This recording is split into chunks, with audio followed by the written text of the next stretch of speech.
నమస్తే, welcome to our channel. నేను మీ శాలిని. కూటమి ప్రభుత్వం వచ్చి 2 సంవత్సరాలు అవుతున్న నేపథ్యంలో ఆ రాష్ట్రం అభివృద్ధి కావచ్చు, పరిపాలన కావచ్చు, పెట్టుబడులు కావచ్చు అన్ని నెరవేర్చుకుంటూ చక్కగా ముందుకెళ్తుంది, అందరికీ తెలిసిందే. అయితే టిట్కో ఇల్లు కూడా గ్రీన్ సిగ్నల్ ఇచ్చింది ఈ కూటమి ప్రభుత్వం. మరి ఇంకా ప్రజలకి ఇంకేం కావాలి? ఇవే కదా కావాల్సింది ప్రజలకి. మరి దీని మీద పూర్తిగా విశ్లేషించడానికి మనతో స్టూడియోలో ఉన్నారు ప్రముఖ రాజకీయ సామాజిక విశ్లేషకులు అడుసుమల శ్రీనివాస్ గారు ఉన్నారు. వారిని విషయాలను తెలుసుకునే ప్రయత్నం చేద్దాం. నమస్కారం సార్. నమస్కారం అండి. సార్, కూటమి ప్రభుత్వం ఇప్పుడు పేద ప్రజలకి కావచ్చు, ముఖ్యంగా బలంగా ముందుకెళ్తున్న నేపథ్యంలో టిట్కో ఇల్లు కూడా గ్రీన్ సిగ్నల్ ఇచ్చింది. మరి మీరు దీని గురించి ప్రజలకు ఏం చెప్తారు సార్? మనం ప్రజలకు చెప్పేది ఏముంటుందండి, అది కాదండి. ఏం జరిగిందంటే 14-19 మధ్య కేంద్రంలో వెంకయ్యనాయుడు గారు మంత్రిగా ఉన్నప్పుడు కేంద్ర ప్రభుత్వం టిట్కో ఇళ్ళు దేశవ్యాప్తంగా శాంక్షన్ చేశారు. అప్పుడు ఆంధ్రప్రదేశ్ అవకాశాన్ని అందిపుచ్చుకొని దేశం మొత్తం మీద అన్ని రాష్ట్రాల కంటే ఎక్కువగా మన రాష్ట్రం సాధించి దాదాపు 22 లక్షల ఇళ్ళు. అందులో కేంద్ర ప్రభుత్వము రాష్ట్ర ప్రభుత్వము కంట్రిబ్యూషన్ తోటి ఇళ్ళు లేని నిరుపేదలకి వారికి కూడా అవకాశం వచ్చేలాగా వాళ్ళు కూడా కొంత పార్టిసిపేషన్ తోటి ఇళ్ళు ఏర్పాటు చేశారు. సొంత ఇంటి కళ నెరవేరేలాగా స్వల్ప ఖర్చుతోటి, నీకు స్థలం ఉందనుకో, నువ్వు ఇల్లు కట్టుకుంటే డబ్బు ఇచ్చేవారు. అది లోను, ఆ లోను ప్రభుత్వం కడుతుంది. ఇది దీని లెక్క. కొంత డబ్బు మీద ఉంటుంది. మీ స్థలం ఉన్న చోట మీరు ఇల్లు కట్టుకుంటారు, ఆ లోన్ వస్తుంది, ఆ సబ్సిడీ ఏమైతే ఉందో అది ప్రభుత్వం కట్టుకుంటుంది. ఇది దాని ప్రకారం చాలా వరకు సక్సెస్ అయింది. అప్పుడే ఒక 5 లక్షలు ఇల్లు ఇచ్చేశారు కట్టేసి. 14-19 మధ్య 2017లోను 19 ఫిబ్రవరిలోను గృహప్రవేశాలు జరిగినాయి. 22 లక్షల ఇల్లు కదా, వివిధ దశల్లో ఉన్నాయి. అంటే కొన్ని గ్రౌండ్ అయ్యి, కొన్ని ఏమో సగం 3 అంతులు, కొన్ని రెడీ టు ఆక్యుపై ఉండి, కొన్ని ఏమో గృహప్రవేశాలు అయిపోయి. వాటికి మౌలిక వసతులే కల్పించాలి. ఇక్కడ ఏం జరిగిందంటే ఆ ప్రభుత్వం ఏదో ఇచ్చామో తెచ్చామో చేసామో అన్నట్టు కాకుండా కొంచెం ఎక్కువ బాధ్యత తీసుకున్నారు. వాళ్ళే నాణ్యమైన నిర్మాణ లోపాలు లేకుండా మధ్యతరగతి, దిగువ మధ్యతరగతి, బడుగు బలహీన వర్గాలకి, నిరుపేదలకి వాళ్ళు కూడా ఒక గేటెడ్ కమ్యూనిటీ, మిగతా సమాజంలో అపార్ట్మెంట్లు ఎలా ఎలాగ ఉన్నాయో కమ్యూనిటీలు, ఎమ్యూనిటీస్ అవన్నీ ఎలా ఉన్నాయో అలా చేయాలన్న ఉద్దేశంతో వాళ్ళు నిర్మాణం సాగించారు. కొంత ఎక్కువే ఉంటుంది ధర. చాలా నీట్గా, తక్కువ స్థలమైనా సరే చాలా సౌకర్యవంతంగా అన్ని రకాల వెసులుబాట్లతో పార్కులు, దేవాలయాలు, ఆట స్థలాలు ఇవన్నిటితో కట్టించారు. అది జగన్మోహన్ రెడ్డి 19లో వచ్చాడు. అతను రాకముందు ఏం చెప్పాడంటే, మీరు ₹1 కడితే చాలు ఇచ్చేస్తాం అంటే, ఇచ్చిన కాడికి ఇవ్వగా మిగతా వాళ్ళందరూ మీరు ఇంకేం రూపాయి కట్టకుండా, జగన్మోహన్ రెడ్డి వచ్చిన తర్వాత మీకు అంత ఫ్రీ అన్నట్టు. ఆ ఇల్లు కొద్దిగా ఆశపడి ఉండొచ్చు. అతను వచ్చిన తర్వాత మొత్తానికి ఎత్తేసాడు జెండా. ఆయన అలాగ ఆపేశాడు అంతే. పిచ్చి మొక్కలు మొలిచేసినాయి.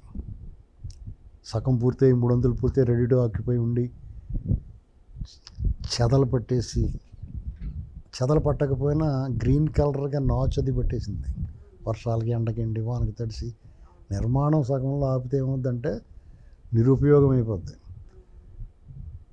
చాలా ఎంజాయ్ చేశాడు. తర్వాత మళ్ళీ ఈ లబోదీపంని గోల పడలేక కొన్ని వాటికి వాళ్ళు రంగులు వేసేసుకుని ఇద్దామని చూశాడు.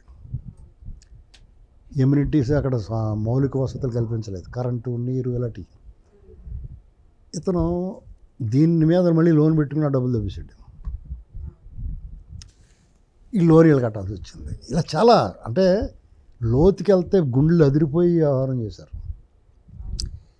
దరఖాస్తు చేసుకున్న వాళ్ళు ఉంటారు, ఇల్లు శాంక్షన్ అవ్వకుండా శాంక్షన్ కోసం దరఖాస్తు చేసి 10 ఏళ్ళు కట్టి ఆ డబ్బులు కూడా దెబ్బేశాడు. ఇప్పుడు వీళ్ళు వచ్చిన తర్వాత ఇస్తున్నారు వెనక్కి కొంతమందికి, ఇల్లు రాని వాళ్ళకి. వీళ్ళు వచ్చిన తర్వాత ఈ 20 నెలల్లోనూ 5 లక్షల ఇల్లు పూర్తి చేసి అప్పచెప్పారు గృహప్రవేశాలు. మార్చి నెలలో ఇదొక 2.5 లక్షల ఇల్లు అనేటువంటి ఇదొక విజయం. మనం మార్చి నెలలో జరిగిన అచీవ్మెంట్స్, ప్రజలకు జరిగిన మేళ్ళు గురించి మాట్లాడాం కదా, ఇది కూడా యాడ్ అవుద్ది అందులో. మహిళా దినోత్సవం నాడు డ్వాక్రా రుణాలు, అన్నదాత సుఖీభావ, డిఎస్సీలు, ఆర్సెరాల్ మిట్టల్ స్టీల్ ఫ్యాక్టరీ, ఇలాంటి వాటిల్లోకి ఇది ఒకటి చేరింది. దివ్యాంగులకి బస్ ఫ్రీ, ఇలాంటి వాటిల్లోనే ఈ ఇళ్ళు కూడా జరిగింది. అసలు ఇది మొన్న ఈ 20 నెలల్లోనే ఆల్రెడీ మొన్న అంతకుముందు నవంబర్ 25లో కొన్ని ఇచ్చారు. న్యూస్లో ఒక్కటి రాలేదు, ఒకడు మాట్లాడలేదు. మేమే కొద్దిగా గుణిగా అంతే, మేము కూడా పూర్తిగా మాట్లాడలేదు. అంటే ఎలా ఉంటుందంటే తెలుగుదేశం పార్టీకి శాపం అనుకుంటాను. అది వాళ్ళు చేసుకున్నది బిగ్గరగా చెప్పుకోలేరు, చెప్పరు. చెప్పాల్సిన బాధ్యత ఉన్న వాళ్ళు నోటి ప్లాస్టర్ వేసి కూర్చుంటారు. ఏదన్నా చిన్న గొడవ జరిగిందనుకో, వాళ్ళకి నష్టం జరిగింది ఉందనుకోండి, అవతల వాళ్ళు బిగ్గరగా అరుస్తారు, వీళ్ళు కూడా గొంతు కలుపుతారు. ఇది బ్యాడ్ శాపం, అది కర్స్. అది ఎప్పటి నుంచో స్టార్టింగ్ నుంచో అది వెంటాడుతూనే ఉన్నది. ఆ ఇళ్ల లబ్ధిదారులు బయటకు వచ్చే ఎంత ఆనందం, కళ్ళలో ఆనందం చూడండి. సొంత ఇల్లు అనేటువంటిది నీకు నీడ, ఎంత భద్రత. నువ్వు తిన్న పని ఇంట్లో పడుకుంటావు అంతే హాయిగా. అద్దెలు కూడా ఇవన్నీ ఉండవు. దీనికి ఆ లోన్లు గిన్లు వాళ్ళు ఎంత సఫర్ అయిపోయి 5 ఏళ్ళు జగన్మోహన్ రెడ్డి చేసిన పాపం. ఆ పాపాలు అంతా ఇంత కాదండి. నీకు ఇల్లుకి శాంక్షన్ అయింది, నువ్వు లోన్ తీసుకుని నీ పేరున లోన్ తీసుకుని కడత మొదలెట్టారు. అది పూర్తి చేయలేదు, నీకు అప్పచెప్పలేదు. నువ్వు ఉన్న ఇంటికి అద్దె కట్టాలి, దీనికి లోన్ కట్టాలి. ఎంత నలిగిపోయి ఉంటారండి వాళ్ళు. అది అసలు అది తలుచుకుంటేనే వాళ్ళు ఎంత సఫర్ అయిపోయి అందరినీ తిట్టుకుని ఉంటారు వాళ్ళు. ఈవెన్ శాంక్షన్ చేసిన చంద్రబాబు గారిని కూడా తిట్టుకుంటారు. మనమే తప్పు చేసాం, ఆ పనివాడిని ఓడించి పనికిమాలినోడిని తెచ్చుకున్నామన్న విషయం గుర్తురాదు ఎవరికన్నా. ఇప్పుడు జనాలు మనకి ఎవడు బేలు చేస్తాడో, ఎవరు సమాజ హితం కోరుతాడో వాళ్ళని వదులుకొని ఒక పౌరంబోగులను తెచ్చుకుని పెట్టుకుని మనం వీళ్ళని కూడా తిడతాం, అందరినీ కలిపి తిడతాం, రాజకీయ నాయకులు మొత్తం అందరినీ. ఎప్పటికైనా అట్ లాస్ట్ ఇవాళ వాళ్ళ చేతికి వచ్చినాయి, వాళ్ళు సంతోషంగా ఉన్నారు. అక్కడ చాలా జర్మన్ టెక్నాలజీ వాడని మైమన్ టెక్నాలజీ అంటారు దాన్ని. అంటే నాణ్యమైన నిర్మాణం విలువలు ఉంటాయి, అలాగే వేగవంతమైన నిర్మాణం ఉంటుంది. ఇప్పుడు మిగిలినవి కూడా చక్క పూర్తి చేసి ఇస్తారు. ఇదే టైంలో జగన్మోహన్ రెడ్డి ఇచ్చాడు కాలనీలు, జగనన్న కాలనీలు అని. అవి ఎలా ఉంటాయంటే, నేను మొన్న దూరం నుంచి చూసాను, కరెంటు స్తంభాలు మాత్రం పేతున్నాయి. ఏకంగా అమరావతిలో కూడా ఇచ్చాడు సెంటు భూములని, అక్కడ మీరే కట్టుకోండి ఇల్లు, ఫ్రీ ఇసుక అని, అది రకరకాల విన్యాసాలు చేశారు. అవన్నీ అగ్గిపెట్టెలాగానే దీపావళి సామానం కాల్చుకున్న తర్వాత పెట్టెలన్నీ పేర్చుకుంటారు కదా చిన్నపిల్లలు ఆడుకుంటానికి, అలాగ ఉన్నాయి. ఆ సెంటు భూములన్నీనేమో ఆవ భూములు, ముంపు ప్రాంతాలు, మురుగు కాలువ పక్కన, ఊరికి దూరంగా అడవుల్లోనూ. సరే వచ్చిన వాళ్ళు సర్లే చచ్చినోడి పెళ్ళికి వచ్చిందే కట్నం వచ్చిందిలే, ఎంతో కొంతగా అమ్ము దవ్వచ్చు అనుకుని తీసుకుంటారు. వద్దంటారు, ఇటు పెడితే తింటారు, వద్దంటారు కదా. కానీ ఇచ్చివాడు కూడా ఆడు సొమ్మేం పొందాడు, బాబు సొమ్మేం కాదు కదా. అమరావతిలో భూములు ఇచ్చేసాడు, స్లమ్మలు తయారు చేయడానికి చూసాడు. కానీ ఇప్పుడు వీళ్ళు కట్టిన టిట్కో ఇళ్ళు ఎలాగ ఉన్నాయి, ఒక గేటెడ్ కమ్యూనిటీ. సమాజంలో మిగతా వర్గాలతో పాటు స్థలం తక్కువైనా గర్వంగా ఇది నా ఇల్లు అని చెప్పుకునేలా ఉంటుంది. ఇప్పుడు మీ ఇల్లు మురికి కోపం కింద ఉందనుకోండి, మీ స్నేహితులు ఉంటారు కదా, ఎవరి స్థాయి కాళ్ళ స్నేహితులు ఉంటారు కదా. నీ స్నేహితుల్ని ఇంటికి పిలవాలంటే నీ ఇల్లు శుభ్రంగా ఉండాలి, అడుగు పెట్టేలా ఉండాలి. అప్పుడే నువ్వు పిలవగలుగుతావు, మా ఇల్లు రండి అని. ఆ వచ్చిన వాళ్ళు కూడా ఆ ఇల్లు చూసి నిన్ను చూసి గౌరవిస్తారు. నువ్వు ఎంత అందంగా ఉన్నా కానీ మీ ఇల్లు బాగోలేదనుకో, ఇదంతా పైన పటారం లోన పటారం రా అనుకుంటారు కదా సహజంగానే. మన స్నేహితులు చిన్నప్పుడు స్కూల్లో పిల్లలే. అలాంటిది ఇప్పుడు ఎవరైనా సరే మా ఇల్లు అని చెప్పుకోగలుగుతాడు. దాన్ని చంద్రబాబు నాయుడు గారు, ఈ కూటమి ప్రభుత్వం వాళ్ళకి సైలెంట్గా చెప్పింది చేస్తామన్నటువంటి దాన్ని చాలా సైలెంట్గా చేసుకుంటూ వచ్చారు. మనకు ఫలితాలే కనపడుతున్నాయి, వాళ్ళు చేసిన వర్క్ కనపడలేదు చాలా విషయాల్లో.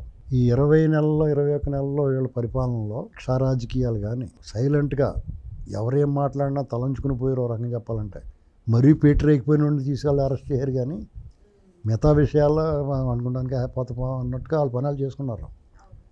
పవన్ కళ్యాణ్ గారైనా లేకపోతే అమరావతి విషయంలో తీర్మానాలైనా వాళ్ళ ప్రసంగాలైనా ఎవరిని రెచ్చగొట్టే విధంగా కాకుండా ఒక రకంగా వీళ్ళే తిట్లు తింటా తిరుగులేని అధికారం చేతుల్లో ఉండి కూడా కౌన్సిల్లో వాళ్ళు ఎగిరెగిరి పడుతున్నారు. యాక్చువల్గా వాళ్ళు ఇష్టం మాట్లాడుతున్నారు. వీళ్ళు నిజంగా డీల్ చేయాలనుకుంటే ఏం చేస్తారనుకుంటున్నారు? కౌన్సిల్లో ఎగిరినట్టు సాయంత్రం వాళ్ళ ఇంటికి వెళ్ళి ఏంటి ఎగురుతున్నాం అంటే చాలు, మొత్తం సెట్ అయిపోద్ది. అలాగే వంటలేదు. ధర్మాన ప్రసాదరావు గారు లాంటి వాళ్ళు లేకపోతే బొత్స సత్యనారాయణ గారు లాంటి వాళ్ళు అర్థం లేకుండా మాట్లాడుతున్నారు. ధర్మాన ప్రసాదరావు గారు అయితే రాజధాని గురించి ఆయన ఏం మాట్లాడుతున్నాడు ఆయనకి తెలియదు. ఇక్కడ ఏం డౌట్ అవుతుందంటే వీళ్ళు అసలు ఇలాగే మాట్లాడతారా లేకపోతే ఆ పార్టీలో ఉండడం వల్ల ఎలా మాట్లాడుతున్నారు అనేటువంటి సందేహం వచ్చింది. ఎందుకంటే సీనియర్ నాయకులు బొత్స సత్యనారాయణ గారు కానీ ధర్మాన ప్రసాదరావు గారు కానీ తీర్మానం చేస్తే అవ్వదో, ఇల్లు కట్టేడు అయిపోయిందా, ఇలాంటి మాటలు మాట్లాడుతున్నారు వాళ్ళు. ధర్మాన ప్రసాదరావు గారు అయితే ప్రజలను ఎంత చులకనగా చూస్తున్నాడంటే మీటింగ్ అయిపోయే వరకు భోజనాలు పెట్టరు, మీరు ఈ లోపల వెళ్ళారంటే మొద్దు కూడా పెట్టరు మీకు అని చాలా నీచంగా మాట్లాడతారు. ప్రజలు ఆలోచించుకోవాల్సింది ఏంటంటే మనం ఎప్పుడూ కూడా కోరి దరిద్రాన్ని తెచ్చుకోకూడదు. రోడ్డు మీద వెళ్తున్నప్పుడు పెంట ముళ్ళు మంత్రించిన నిమ్మకాయలు ఏమి ఉంటాయి కదా, వాటిని తొక్కకుండా జాగ్రత్తగా చూసుకుని వెళ్తాం కదా. రోడ్డు గడ్డంగా నీళ్లు పోతూ ఉంటారు, కీడు నీళ్లు, అవన్నీ దాటకుండా వెళ్తూ ఉంటాం కదా. అలాగే వీళ్ళని తప్పించుకుని వెళ్ళాలి, వీళ్ళని రాకుండా చూసుకోవాలి. ప్రజల ముందున్న ఒకే ఒక మార్గం ఏంటంటే మన దేశంలో దర్యాప్తు సంస్థలు వ్యవస్థలో పనిచేస్తున్న తీరు అధ్వాన్నంగా ఉంది కాబట్టి వాళ్ళు ఏదో చేస్తారో అని అనుకోకూడదు. ఇది కలియుగం కాబట్టి వాడి పాపాన్ని వాడే పోతాడని మనం కూడా వదిలిపెట్టకూడదు. మన వంతు బాధ్యతగా మనం ఏం చేయాలంటే వాళ్ళు నిర్ణయాధికారం లేని పరిస్థితుల్లో పెట్టాలని, అంటే వాళ్ళని అధికారానికి ఆమడ దూరంలో పెట్టాలి. ఇది మన చేతిలో ఉంది, ఖచ్చితంగా మన చేతిలో ఉన్నదని మనం చేయాలి. అంటే ఈ మూర్ఖ శిఖామణులకి, సమాజ సంఘ వ్యతిరేకులకి, రాజ్యాధికారానికి దూరం చేయాలి, అంతే. సరే, రేపు అమరావతి ఇంకా 2 సంవత్సరాలు పూర్తవుతుందని బాబు గారు మొన్న కూడా సభలో చెప్పడం జరిగింది. మరి ఈ లోపు జగన్మోహన్ రెడ్డి గారు నెక్స్ట్ అధికారంలోకి 2029 నేను వస్తాను, చూపిస్తాను సినిమా అంటూ వ్యాఖ్యలు చేస్తున్నారు. ఏం జరుగుతుంది సార్? అంటే ఒక్కోసారి పరాకు మాటలు, పిచ్చి మాటలు వస్తాయి కొంతమందికి. ఏం చేయాలో తెలియనప్పుడు మాట్లాడతాం. కృష్ణనగర్ కార్నర్లో కూర్చుని ఉంటాడు ఒక అతను, ఒకనాడు వైభవం గురించి మాట్లాడితే వీళ్ళందరినీ తిడతా ఉంటాడు. అలాంటి అతను ఉన్నాయి. ఎందుకంటే అతనికి ఒక రకమైన దిగ్భ్రాంతి, షాక్ తగిలింది. ఇప్పుడు ఏదో పాత సినిమాలో తలకు దెబ్బ తగిలినప్పుడు అన్నీ మర్చిపోయి ఏం మాట్లాడుతుంటే తెలియదు, మళ్ళీ నెత్తిమెత్తి టపాలమని కొట్టేదాకా మళ్ళీ మాట రాదు సరైన మాట. అలాగే అతనికి ఇంకా పని జరగదు. అతను మళ్ళీ అధికారంలోకి వస్తాగా ఇంత సెట్ అవ్వడు, అతను అధికారంలో రాడు. పవన్ కళ్యాణ్ గారు గంటాబాయి అని చెప్తున్నారు రానివ్వనని. టీడీపీ జనసేన కలిసి ఉన్నంతకాలం అతను రాలేవని అతనికి కూడా తెలుసు. అందుకనే అతను వీళ్ళని ఎడగొడతాను చూస్తున్నాడు. అందుకనే పవన్ కళ్యాణ్ గురించి చెప్తున్నాడు, నీ ఆశలు అడిగే ఆశలు రా బాబు, అది జరగనేమని చెప్తున్నాడు. ప్రజలు డిసైడ్ అయిన తర్వాత ఎవరు ఏమనుకున్నా కానీ, ఎవరు ఉన్నా లేకపోయినా, ఎవరు కలిసి ఉన్నా లేకపోయినా, విడిపోయినా, ఏం జరిగినా కానీ జగన్మోహన్ రెడ్డి మాత్రం రాడు, అది మాత్రం ఖాయం. ప్రజలు డిసైడ్ అయిపోయారు. అంచేత అతని మాటలన్నీ కూడా కేటను ఉత్సాహపరచడానికి, ఎన్ని చేయడానికి తప్ప ప్రజలకి ఎంత ప్రశాంతంగా ఉన్నా రాయిగా ఒక్కో పని పూర్తవుతుంది. ఈ ఒక్క మార్చి నెలలోనే అనేక అద్భుతాలు జరిగినాయి. ఇలాంటి ప్రతి నెల ఏదో జరుగుతూ ఉంటారు ఇప్పటి నుంచి. కాబట్టి జగన్మోహన్ని 29 వరకు గుర్తుపెట్టుకుంటారు. ఎందుకంటే అతని దగ్గర ఉన్న డబ్బులన్నీ ఖర్చు పెట్టి ఎలక్షన్లు గట్రా తిరుగుతాడు. తర్వాత అతనికి కాళ్ళు చేతులు లాక్కోతే అతను కూడా తిరిగి వాళ్ళందరికీ, వాళ్ళందరూ కూడా ఎందుకు వచ్చిన కూడా అని మానేస్తారు, లేదా ఏదో పార్టీలు సర్దుకుంటారు రానిస్తే. ఈ లోపల విజయసాయి రెడ్డి లాంటి గుంటనక్కలో మళ్ళీ ప్లేట్ మార్చి మళ్ళీ జగన్మోహన్ రెడ్డి తప్పక రారా బాబు మళ్ళీ గడ్డం అది పెంచి తెల్లగడ్డం అది నీ ఓటం వేసుకునిరా అంటాడు. ఆడికి సిగ్గులేదు కాబట్టి వచ్చేస్తాడు ఎన్ని మాటలు అన్నా కానీ. ఈసారి వాళ్ళు బొమ్మ పూర్తిగా మనకు తెలుసు కాబట్టి రోజు తిట్టడానికి జగన్ ఒకటే కాదు, ఈడు దొరుకుతాడు మనకి తిట్టడానికి. అర్థమైందండి? మనకు మంచి కాలక్షేపం అవుతుంది, మన ఎంటర్టైన్మెంట్ ఎంజాయ్ చేయాలి అంతే. కానీ వాళ్ళ అధికారం మాత్రం రారు.